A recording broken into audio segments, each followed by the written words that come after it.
hadirin wal hadirat yang dirahmati Allah, kita mengambil tabarruk hadis Rasulullah sallallahu alaihi wasallam yang mungkin jarang kita dalami secara khusus.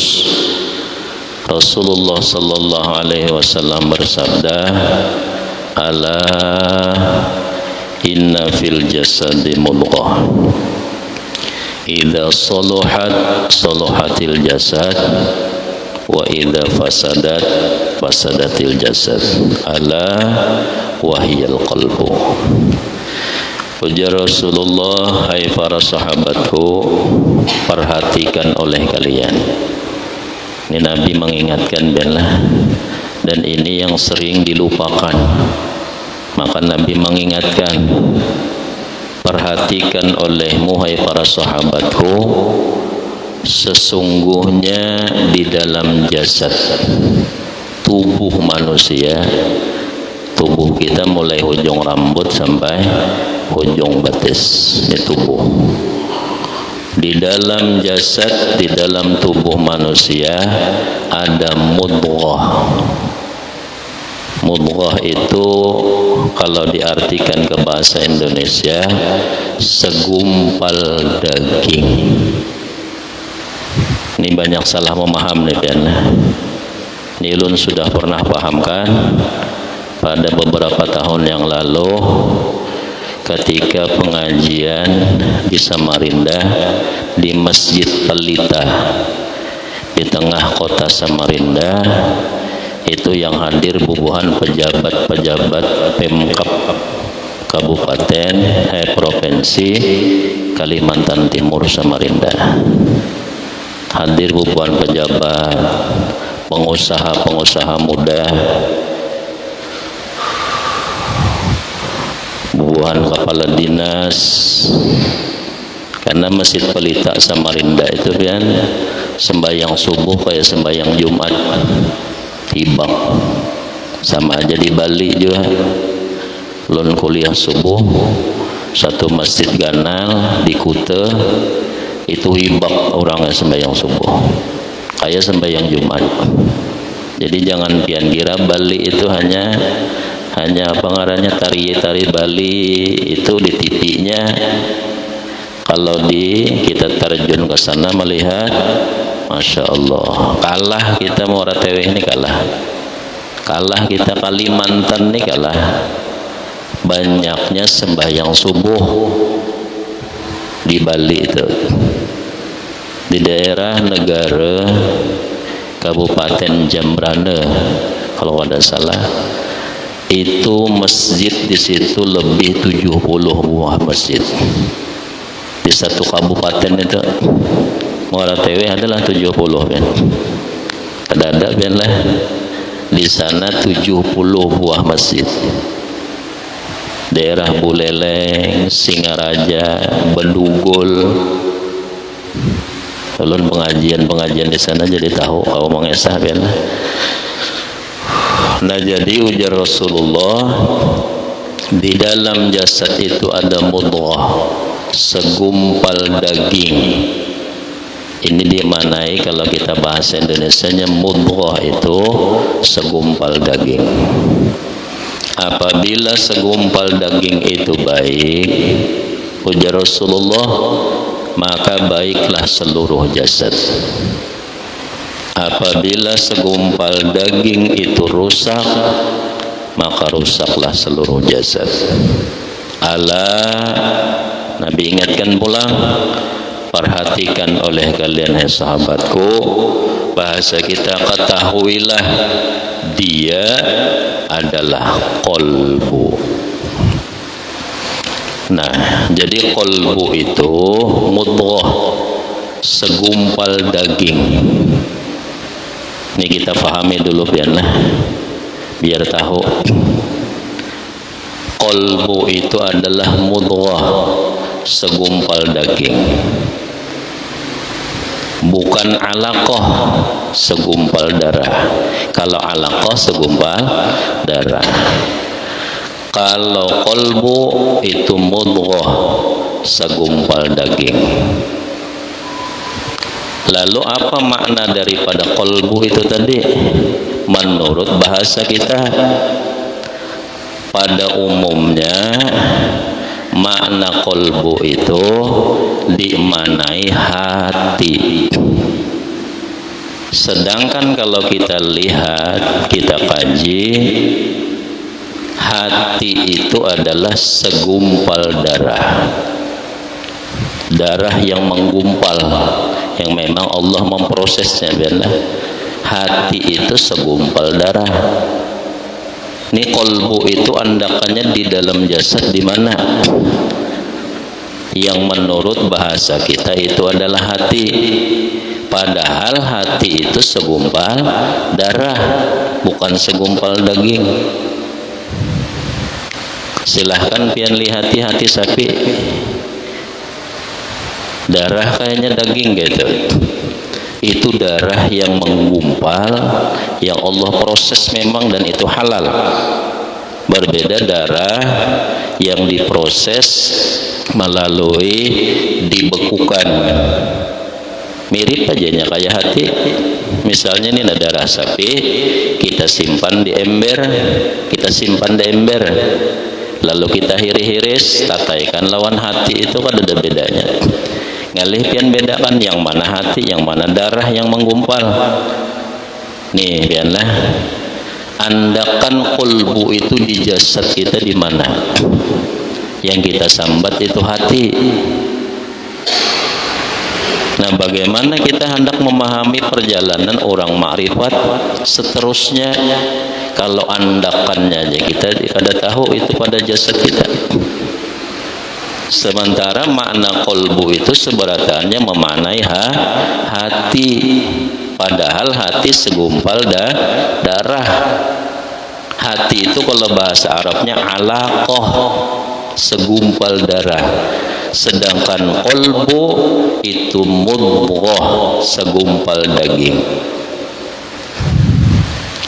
Lalu yang benar menurut ulama sufi ini biarlah, dan ulun pun gak ada faham ini dulu. Hati takut nih yang ngaran hati itu di mana andakannya di dalam tubuh? Di mana andakannya kira-kira? Kan gak ada tahu nyambat saja. Andakannya hati yang kita sambat itu di mana andakannya di dalam jasad nih? Andakannya aja kada tahu. Bagaimana kita memahami masalah ma'rifat kepada Allah selanjutnya? Sedangkan qalbu mahalul ma'rifat. Qalbu yang sementara ini kita artikan dengan hati. Nah, ini kita kaji, bujur kada qalbu itu adalah hati. Kalau dalilnya sudah salah. Kita memanai hati itu, hati memang kita maksud adalah segumpal darah. Padahal hadisnya qalbu itu segumpal daging. Silahkan pian buka dalam bahasa Arab. Nah, lalu segumpal daging itu ulama tasawuf menyebut dengan jantung. Lain hati, janganlah. Hati sebelah kanan sini. Coba pian sembelih sapi itu. Hati itu andakannya sebelah kanan. Jantung itu sebelah kiri. Kalau ujar pian hati yang kita maksud hati biologis yang segumpal darah tadi, maka salah kita memahami. Ini andakannya aja sudah salah. Kalau andakannya sudah salah, salah semuanya. Jadi qalbu itu maknanya jantung yang berfungsi memompa darah. Darah ditransfer ke seluruh saraf pembuluh darah kita. Itu hati apa jantung, Ben? Lain hati. Yang kita sambat hati itu salah. Yang berfungsi memompa darah, lalu timbul energi, mentransfer ke seluruh saraf pembuluh darah kita, itu jantung. Lalu andakan jantung itu di dalam tubuh di mana? Yang disebut dengan qalbu, bahasa Arabnya. Andakannya kira-kira 2 jari di bawah susu kiri. Nah, ini yang dipandang Allah kepada si hamba, 2 jari di bawah susu kiri. Kalau menurut Syekh Tajuddin Ibnu Athaillah As-Sakandari, qalbu itu ujar sidin pada lambung pihak sebelah kiri, lain kanan. Ini aja sudah banyak salah. Kayak apa hendak selanjutnya memahami masalah ketuhanan? Yang wadah mengingat Allahnya aja salah. Di mananya bisa mengingat Allah? Al-qalbu mahallul ma'rifat. Sementara qalbu di mana hati? Hati sebelah kanan sini. Salah sudah. Harat aja bang pakai sah biarlah. Tapi takoni qalbu itu andakannya di mana dalam jasad? Ada tahu. Kalau pakai sah harat aja. Ini hati-hati nih biarlah. Yang ininya aja dulu, nah dasarnya. Selanjutnya tuh kena akan mengikuti aja lagi.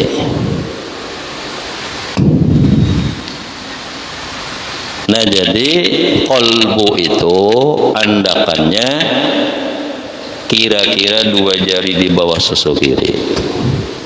Syekh Tajuddin Ibnu Athaillah memadahkan pada lambung pihak sebelah kiri. Kan di sini Allah Ta'ala memandang kepada hambanya. Denyutan jantung itu yang menjadi pandangan Allah kepada hamba. Kalau orang tuh di rumah sakit kan garing, pian memeriksa di komputer yang turun naik tuh denyutan jantung kah, itu hati kah? Jantung. Kalau sudah rata, nah hampir sudah hatinya. Kada berdenyut lagi, innalillah, jarbuannya sudah abut. Emang ya dokter sudah tolong pak dokter, tolong mau ditolong apalagi dah rata dah, kada berdenyut lagi nya. Ini nah, biar kita paham lah. Jadi makna qalbu itu bukan hati, maknanya jantung. Andakannya di dalam jasad kira-kira 2 jari di bawah susu kiri. Makanya waktu kita sembahyang sunnah ke kiri sedikit kan lah, menutupi jantung daripada bisikan-bisikan iblis. Itu menurut pahaman syariah, ulama syariat. Iblis kada kau ditutupi dengan tangan. Iblis yajri mim majrid dam, inya mengalir dalam aliran darah anak Adam. Nah, kalau di aliran darah kawa ditutupi dengan tangan, kada kawa. Nah, apabila qalbu itu baik, yang ngaran qalbu itu andakannya 2 jari di bawah susu kiri. Biar kita paham lah. Itu wadah pandangan Allah kepada hamba. Apabila dia baik, baiklah seluruh jasad. Lalu qalbu yang baik tadi qalbu yang mana? Pertanyaan kita, Pak Ustadz, yang ngaran qalbu yang baik itu qalbu yang mana? Pasti kita madahkan kada penyarikan, kada penyinggungan, kada perajuan, kada pahirian, kada pendengkian, kada sombong, kada merasa hebat.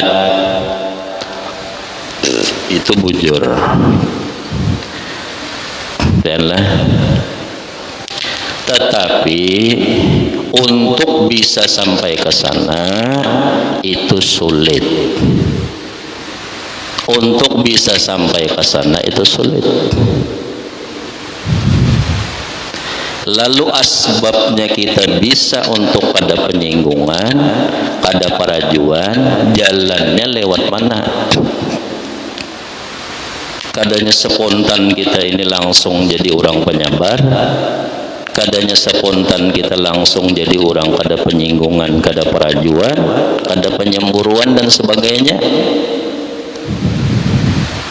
Semuanya melalui proses. Lalu untuk bisa sampai ke sana tuh jalannya lewat mana? Jalannya nih yang kita cari. Supaya kita nih penyabar, menerima dengan qada dan qadar Allah, menerima apa yang telah ditentukan Allah, banyak sedikit, dipuji, dihina, senang, susah, dimuliakan, kada dimuliakan, semuanya qada dan qadarnya Allah.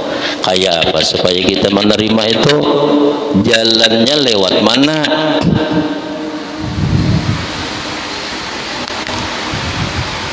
Nah, kolbu yang baik ini biar kita paham. Kolbu yang baik, jantung yang baik itu jantung yang senantiasa diisi dengan nur Jalalullah.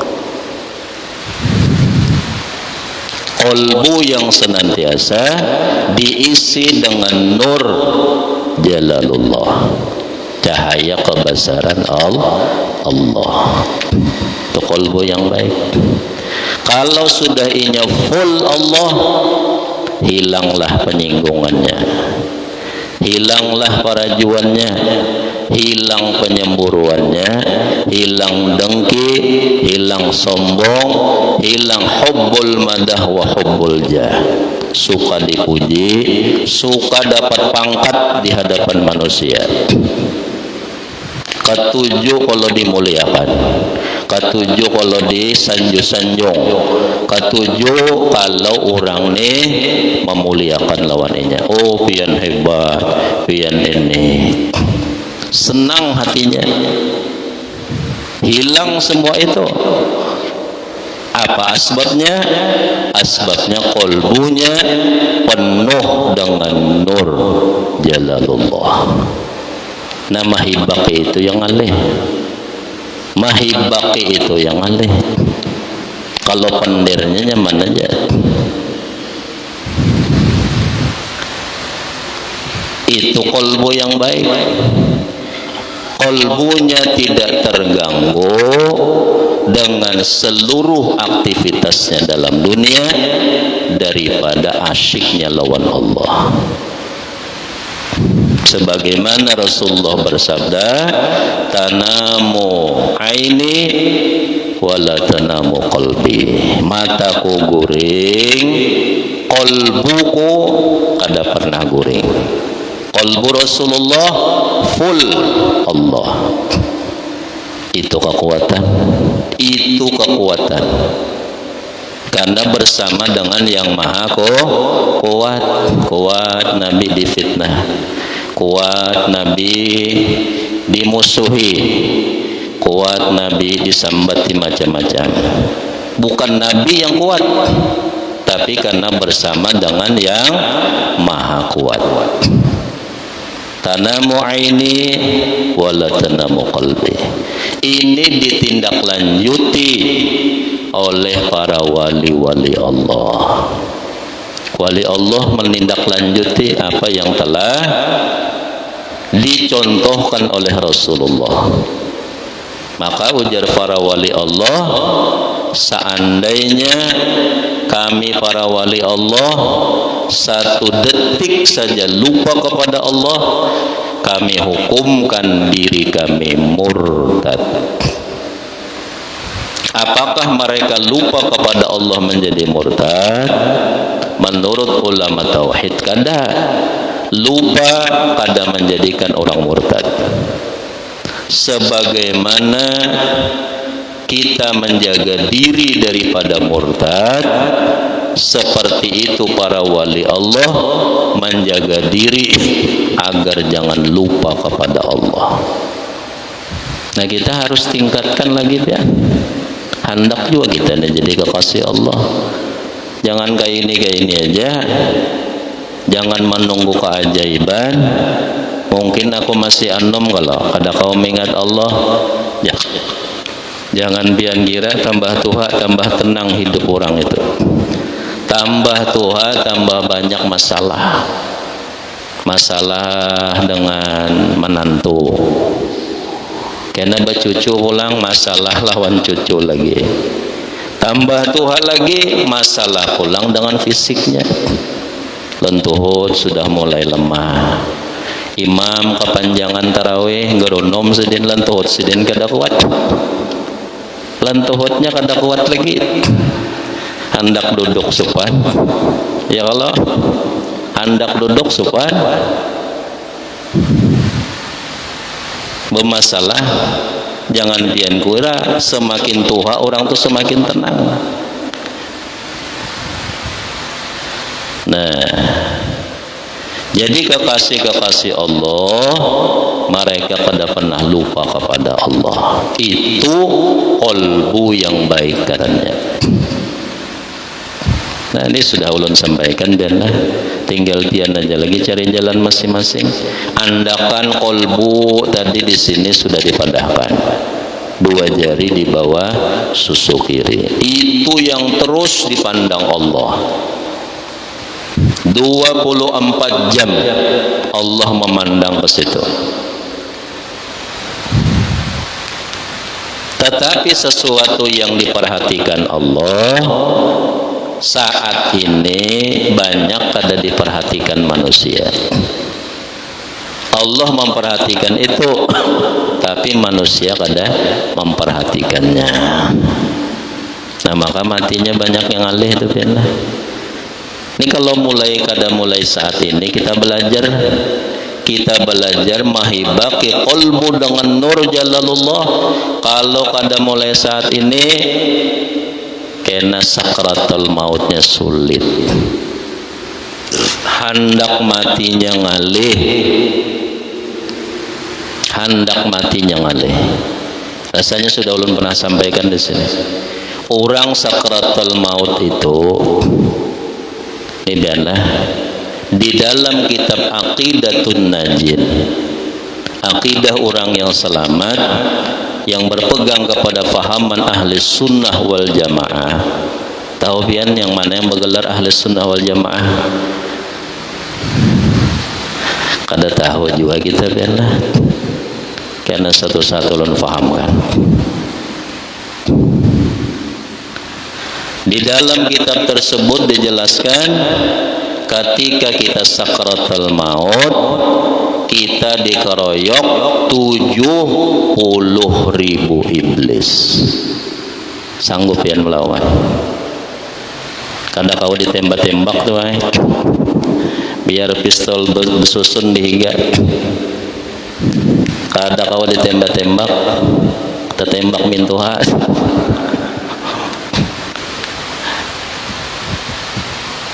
70.000 iblis. Ini di dalam kitab Aqidatun Najin. Jangan dianggap enteng ini. Karena kita menyaksikan seberataannya. Iblis itu yang sangat sibuk lawan manusia ketika sakratul maut. Tidak ada iblis lebih sibuk daripada itu. Pian hendak sembahyang digodanya supaya jangan sembahyang. Sibuk juga iblis. Kita hendak bodoh digodanya supaya jangan bodoh dan sebagainya. Kita hendak melakukan kebaikan digodanya supaya jangan menggawe.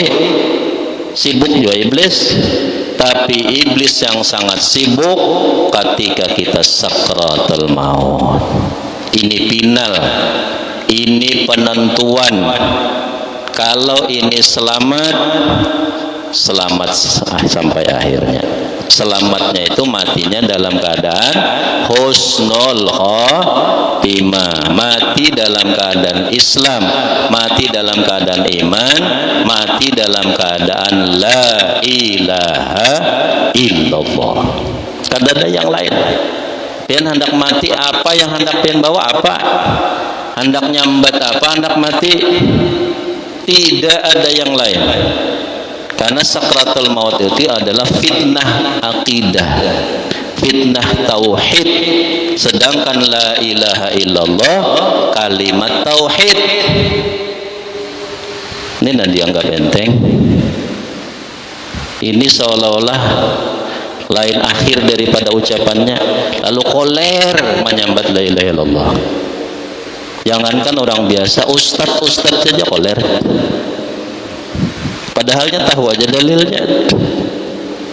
Minimal kita sehari semalam menyambat la ilaha illallah, menurut ulama syariat 330 la ilaha illallah, supaya harapan mati kawan bawa itu. Ini subuh tadi berapa kita? Paling-paling 30 setelah maghrib kena 30 pulang, 60 aja. Zuhur asar kada harapan, isya apalagi ngebut tuh bang sudah. Sinetron menunggui. Kayak apa hendak mati kau boleh la ilaha illallah. Ujar ulama syar'i, ulama syariat paling kurang sehari semalam 330 la ilaha illallah. Jadinya kawa subuh nih 200, yang lainnya aja 50 yang lebih nah. Biar aja di masjid lain kada bapak garang bawa betul turutan buompatan. Kita sini subuh nah la illallah, la illallah, itu kalimat tauhid. Kada ada kalimat tauhid selain itu. Hadza kalimat tauhid, hadza kalimatul iman, wa hadza samanul jannah. Jibril waktu membawa la ilaha illallah itu kepada Nabi kita, Jibril bersabda, tidak pernah aku membawa satu kalimat yang lebih agung daripada kalimat ini. Hadza kalimatul iman, wa hadza kalimatul ikhlas, wa hadza samanul jannah. Ini kalimat iman, ini kalimat ikhlas, dan ini adalah harganya surga. Dia nukar surga pakai apa dia? Tidak ada kecuali la ilaha illallah. Nah iblis kita hendak mati ditangatinya, diganggunya supaya jangan baca itu. Sadang sudah bergantian orang melajari la ilaha illallah, la ilaha illallah. Buktikan ya, dicekek oleh malaikat maut di sininya. Waktu hidup inya koler menyambat itu. Bagaimana ketika sekarang yang huru hara godaannya itu ganal banar, 70.000 iblis. Kayak berarti sanggup pada melawan seikung iblis saja kita kada sanggup, bagaimana 70.000 iblis kada pematian. Iblisnya begesekan paha aja terperanak. Banyak kada begesekan paha beranak. Kita 9 bulan nyata beranak, iblis begesekan paha beranak. Berarti anak cucu iblis nih hibak bumi ini. Kalau begesekan terus berarti banyak yang, dan inya tidak ingin dengki lawan anak cucu Adam ini, maka inya kada ingin kita masuk surga Allah Subhanahu wa taala. Ini yang ulun ingatkan finalnya biarlah. Ini saat ini kita masih bermain-main aja. Karena waktu sakratul maut finalnya. Selamat atau kada. Nah jadi itu aja mungkin biarlah yang dapat ulun sampaikan. Mudah-mudahan damah manfaatnya. Jadi sudah dipahamkan apa itu kolbu, di mana andakannya di dalam jasad, dan bagaimana kolbu yang baik sudah kita pahamkan. Tinggal pian aja lagi cari jalan masing-masing bagaimana memenuhkan kolbu itu dengan nur jalalullah. Cari jalannya masing-masing. Allah alam bisawab. Wallahu muwaffiq. Assalamualaikum warahmatullahi wabarakatuh.